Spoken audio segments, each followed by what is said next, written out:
Hello friends, मी सलोनी. मी तुमच्यासाठी घेऊन आली आहे अजून एक नवीन प्रकार स्कर्टवरती साडी कशी नेसायची. चला तर मग पाहूया ह्या व्हिडिओमध्ये. ह्या साडी प्रकारमध्ये आपण काय करणार आहोत, नेहमीप्रमाणे जसा पदर काढतो तसा पदर काढून घेणार आहोत. पदरासाठी आपण 4 इंचाच्या प्लेट्स काढून घेतल्या आहेत आणि त्या प्लेट्स सेट करून घेतल्या आहेत मॉडेलच्या उंचीप्रमाणे. आणि नंतर उरलेली साडी ही जी आहे आपण चेस्टवरती प्रॉपर सेट करून घेत आहोत. चेस्टवरती प्रॉपर सेट करून घेतल्यानंतर साडीचा जो शेवटचं टोक आहे हे साधारणतः प्लेन आहे.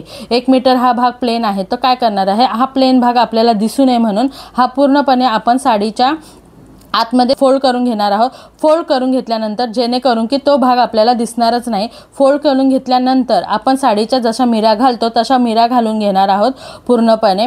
पूर्ण साडी ही आपली मिऱ्यांमध्ये कव्हर झाली पाहिजे, तुम्ही बघताय व्हिडिओमध्ये. आणि पूर्ण कव्हर झाल्यानंतर फक्त आपण काय करतो आहोत, सगळ्या मिऱ्या ज्या घातलेल्या आहेत साडीचा भाग तो आपण डाव्या पायावरती स्कर्टवरती खोचून घेणार आहोत. जेणेकरून साडीची उंची आणि स्कर्टची उंची ही समांतर असली पाहिजे, सेम असली पाहिजे. चेस्टवरती पदर सेट करून घेतलेला आहे आणि झालेला आहे आपला हा साडीचा नवीन प्रकार. तुम्हाला कसा वाटला नक्कीच शिकायला आवडला असेल. ह्या पद्धतीने देखील तुम्ही स्कर्टवरती साडी नेसू शकता. सो नेक्स्ट व्हिडिओमध्ये तुम्हाला काय पाहायला आवडेल कमेंट करायला अजिबात विसरू नका. चॅनलला सबस्क्राईब केलं नसेल तर सबस्क्राईब करा. बेल आयकॉनवर क्लिक करायला अजिबात विसरू नका. सो पुन्हा भेटूया नवीन व्हिडिओमध्ये नव्या रूपाने.